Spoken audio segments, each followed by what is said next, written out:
हमारे साथ मौजूद है जयप्रकाश चतुर्वेदी। सरकार को बहुत घेरते हैं। चंद्रयान-3 जो है सफल लैंडिंग हो गई, अब सरकार को बधाई देंगे कि नहीं? मैं देश की जनता, देशवासियों को, उन वैज्ञानिकों को, उसमें काम करने वाले सभी कर्मचारियों को शुभकामनाओं सहित हार्दिक बधाई देता हूं कि आप लोगों ने देश का नाम रोशन किया है और आप लोग ही बधाई के पात्र हैं। इसमें आज पंडित नेहरू को उनके आधुनिक भारत के निर्माता के तौर पर उनकी पहचान को आपने बरकरार रखा है। ये एक दिन का किया हुआ या 10 साल का किया हुआ नहीं है। जब से भारत स्वतंत्र हुआ, तमाम वैज्ञानिक यूनिवर्सिटी से और तमाम जगह से पैदा हुए, उन सभी वैज्ञानिकों को मैं बधाई देता हूं, देशवासियों को बधाई देता हूं। देश के लिए बड़े गौरव की बात है। आधुनिकता के सबसे बड़े जो श्रेय जाता है वो नरेंद्र मोदी को जाता है। डिजिटलाइजेशन जो है उन्होंने ही किया है।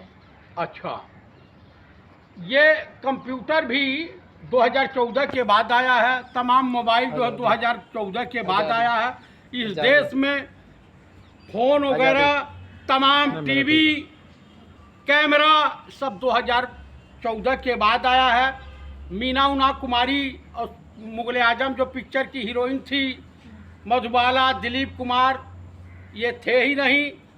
सब 2014 के बाद जितना एयरपोर्ट, आजादी भी 2014 के बाद। हाँ, बीजेपी वाले कहते हैं स्वतंत्र भारत जो हुआ है 2014 के बाद हुआ है। जब से हमारे देश के माननीय प्रधानमंत्री राजा बाबू हुए हैं, जिन्होंने घोषणा स्वतंत्रता दिवस के शुभ अवसर पर कहा कि मैं ही 2024 15 अगस्त का भी झंडा फहराऊंगा। जैसे लगता है कि हिंदुस्तान की जनता उनकी चपरासी है और नौकर है। अरे, आपको देश बर्दाश्त कर रहा है, यही सबसे बड़ी बात है। नहीं तो श्रीलंका, सीरिया, अफगानिस्तान, तालिबान, पाकिस्तान की दशा आप देख लीजिए। देश को आपने किस स्तर पे पहुंचा दिया है। मणिपुर पे किस तरह की छीछालेदर हुई है आपकी। आप अमेरिका गए थे, वहाँ के पत्रकारों ने जिस तरह से क्वेश्चन किया है, आपकी पार्लियामेंट में किस तरह से छीछालेदर हुई है। मेवात को लेकर के हुई है, महिलाओं की इज्जत आबरू पे हुई है। अगर माननीय सुप्रीम कोर्ट इसको संज्ञान में नहीं लिया होता तो देश के माननीय प्रधानमंत्री इस पे एक शब्द नहीं बोलते। पार्लियामेंट में उन्होंने बोला मात्र 90 सेकंड, यानी 1.5 मिनट, और 36 सेकंड के करीब इन्होंने बोला पार्लियामेंट से बाहर कि मैं बहुत पीड़ित हूँ, बड़े गुस्से में हूँ। तो भैया, वहाँ के मुख्यमंत्री विपक्ष जो है बोलने नहीं दे रहा ना पार्लियामेंट में, इसलिए बाहर आके बोलना पड़ रहा है। अच्छा, ये सबसे बड़ी बात है। 303 की संख्या आपके पास है और 50-100 संख्या वाले लोग आपको बोलने नहीं दे रहे हैं। वाह, गजब का। यानी 15 लाख आपने कहा, वो सबके खाते में आ गया। आपने तो देश की 80 करोड़ जनता को भिखारी बना डाला है। 5 किलो राशन पे वो आश्रित हैं। तनिक भी लज्जा नहीं आती देश के माननीय प्रधानमंत्री को झूठ और बकैती करते हुए। पूरा देश, एक चुटकुला है, मैं कहीं सोशल मीडिया पे देख रहा था कि ओबामा साहब कह रहे हैं, किसी ने डाल दिया होगा, शरारती तत्व कह रहे थे कि भारत की भी जनता गजब की है कि मनोरंजन के लिए एक प्रधानमंत्री का चुनाव कर लिया। आप जानती हैं, जब विदेशों में इधर उधर हमारे देश के बारे में, हमारे देश के माननीय प्रधानमंत्री के बारे में इस तरह से वक्तव्य सुनने को मिलते हैं तो हम लोग को कितनी पीड़ा होती है।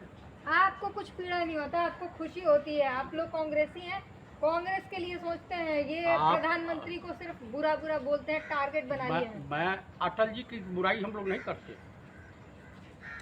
वो भी भाजपाई थे, कभी कांग्रेसी नहीं थे, कभी उनकी बुराई नहीं करते हैं। अटल जी की तमाम योजनाओं की तारीफ करते हैं। आप बताइए कि भी पंडित राहुल गांधी लेह लद्दाख गए, वहां की जनता ने कहा है पेंगांग झील के पास जो चारागाह था उसको चाइना ने कब्जा कर लिया और देश का प्रधानमंत्री पार्लियामेंट में कहता है कि हमारे वहाँ न कोई आया है, न कोई घुसपैठ हुई है, न कहीं कुछ हुआ। अब बताइए कितने शर्म की बात है। इन्हीं के पार्टी के सांसद और विधायक तमाम तरह के आरोप इन्हीं के सरकार पे लगा रहे हैं, चाहे मणिपुर के विधायक हो या मणिपुर से राज्यसभा के या लोकसभा के सदस्य हो, कि हमको नहीं बोलने दिया गया मणिपुर के ऊपर। आप क्या दर्शाना चाहते हैं कि आप ट्रेन को हरी झंडी आप ही दिखाएंगे, रोड का फीता आप ही काटेंगे, कॉलेज हो टॉयलेट का भी फीता आप ही काटेंगे, और को मंत्री जितने बना दिए गए हैं वो चौकीदारी करने के लिए बनाए हैं कि पानी पिलाने के लिए लोगों को बनाए? आप बताइए मुझे। जानते हैं माननीय प्रधानमंत्री ने क्या किया है? जो 70 साल में कांग्रेस की सरकारों ने या माननीय अटल बिहारी वाजपेयी की सरकारों ने बनाया है, उसे इन्होंने बेचा है। यहाँ तक कि रिजर्व बैंक में जो रिजर्व खजाना रखा हुआ था उसको भी तहस-नहस कर दिया है, और सख्त निर्देश दिया गया है ब्यूरोक्रेटों को, या तो सरकार के आदेश का पालन करो और नहीं तो जेल जाने के लिए तैयार रहो। तमाम योजनाएं, तमाम विकास की योजनाएं ठप पड़ी हैं, माल नहीं है। आने वाली सरकारें 2024 में जो बनेंगी उनको कर्मचारियों को सैलरी देने के लिए सोचना पड़ेगा।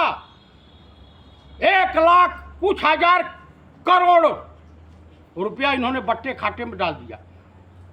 माननीय मनमोहन सिंह इस देश के प्रधानमंत्री थे, विश्व के सबसे बड़े शिक्षाविद, अर्थशास्त्री। आप जानती हैं, एक पेन से 2 मिनट के अंदर देश के तमाम किसानों का 75,000 करोड़ कर्जा माफ कर दिया था, लेकिन किसी उद्योगपति के पैसे को, कर्जे को नहीं माफ किया था। आप बताइए, सनी देओल का 56 करोड़ आप राइट ऑफ कर दे रहे हैं, वो भाजपा का सांसद है। अडानी का जो कोयले की घोटाले की फाइल खुली हुई थी उसकी जांच ही रोक दिया। आप दर्शाना देश में क्या चाहते हैं, देश को कहां ले जाना चाहते हैं? विकास की ओर। आप विकास की ओर कि विनाश की ओर? जिस देश की 80 करोड़ जनता 5 किलो राशन पर आश्रित हो, यानी भूखमरी हो, काम न हो, रोजगार न हो। आप बताइए, ऐसा प्रधानमंत्री कहाँ मिलेगा जो सफाई कर्मचारियों का पैर धोए? हाँ, ऐसा मुख्यमंत्री भी नहीं मिलेगा जो उसके पार्टी के कार्यकर्ता गरीब हिंदू आदिवासी दलितों पर सुसु करें और जा कर के फर्जी तरीके से पांव पखाड़े। यही तो भाजपा का चालचरित चेहरा है। पूरा देश देख रहा है और इसका हिसाब आने वाले लोकसभा में लेगा। अभी 5 स्टेट का चुनाव है। कांग्रेस में इतना दम नहीं है कि बीजेपी को टक्कर दे। ये आपकी सोच होगी। लड़ाई जनता लड़ती है, पीड़ित जनता होती है और इनको उखाड़ के फेंक देगी। आने वाले लोकसभा चुनाव में जो है